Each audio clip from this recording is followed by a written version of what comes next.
Julie Foudy has stopped by. In fact, Julie dashing back, having called the game in Dallas last night. Great to get you on the show, Jules.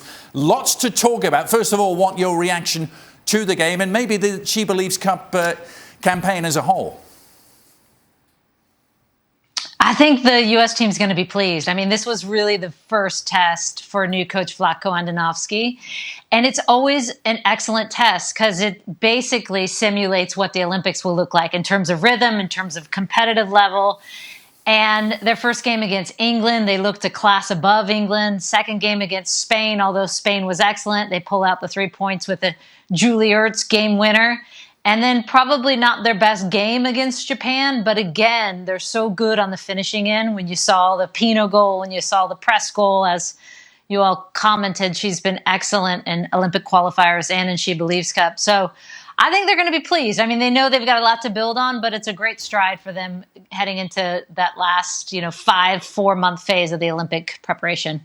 So, Jules, what happened on the field was great. What happened off it, distinctly uglier. Let's get into that. Lawyers from the US Soccer Federation, in reaction to the gender discrimination lawsuit filed by the 28 players back in March, saying this: opposing fan hostility encountered in these men's national team road environments, especially in Mexico and Central America, is unmatched by anything the women must face while trying to qualify for an important tournament.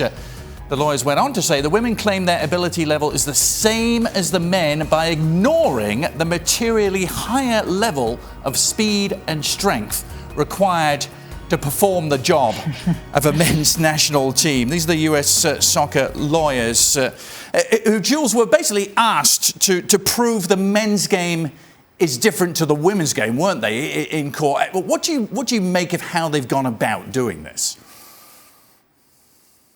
Well, I don't think it's breaking news that, we're biologically made different. But to make that the central theme of your 2,600, mind you, Adrian, page document, that was the response when they had to file these summary motions. I mean, 2,600 pages of that being a theme where they're deposing the players, asking them, but you lose to 15 and 16-year-olds. Could you beat any men's national teams?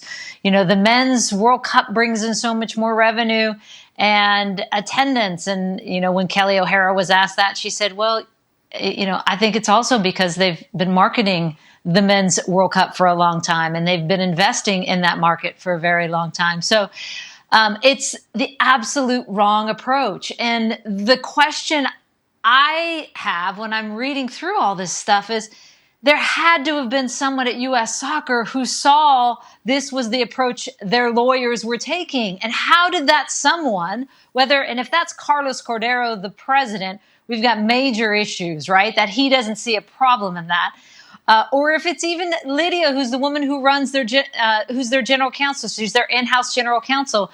How do you argue that is going to be our central earth-scorching theme and we're going to run with this? Because obviously what you see here is it doesn't play well with the players, of course, doesn't play well with the sponsors. Public sentiment is terrible in terms of any affection they had for U.S. soccer. It's gone. So I don't know how you miss that in such a big way.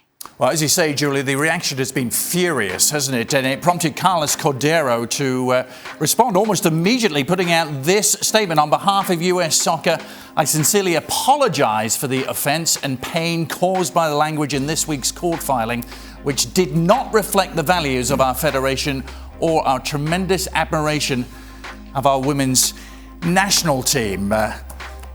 The horse had already bolted, Jules. What do you make of it? And what might the repercussions be, do you think?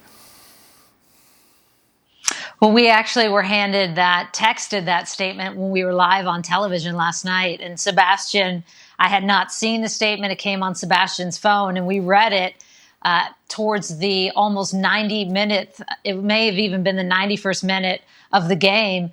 And Sebastian is reading it live on air, and we just reacted live to it. And what I said last night and what I'll say again is I mean, really? It's like it's too little too late. There's 2,600 pages of that out there. And again, it's not like the players just got deposed this week and you didn't see it.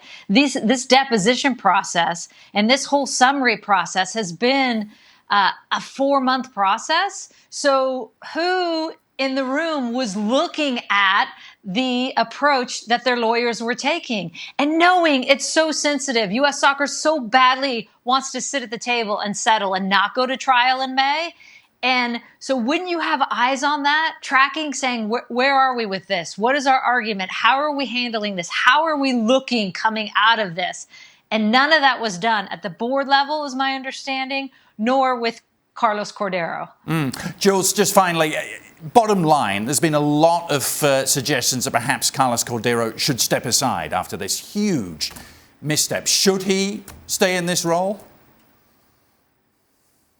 I think it's going to be really hard for him to stay in this role. I don't see how you go forward after this because you've lost the players. You've lost the public support. You've lost the support around you. If I'm a board member and I sit on that U.S. Soccer board and I'm reading this brief, or a member of U.S. Soccer that's employed by U.S. Soccer, and I'm reading these briefs, I'm embarrassed. I'm embarrassed. And whether it was his fault in terms of maybe he hadn't been shown what their approach was, well, I would still argue you're the president. You should know these things. How can you not be actively engaged in that? And the real problem as well is there's no CEO position right now. They haven't been able to fill that, but I still think it all falls on his shoulders for all his good intentions, because I do think he has had moments of very good intentions.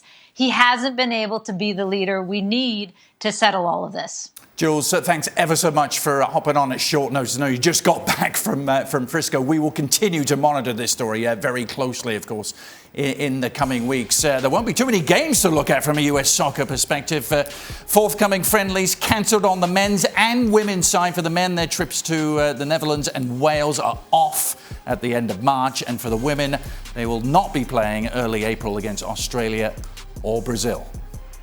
Well, thank you very much for watching ESPN on YouTube. For more sports highlights and analysis, be sure to download the ESPN app. And for live streaming, premium content, and let's not forget as well, ESPN FC 7 days a week. Subscribe to ESPN Plus.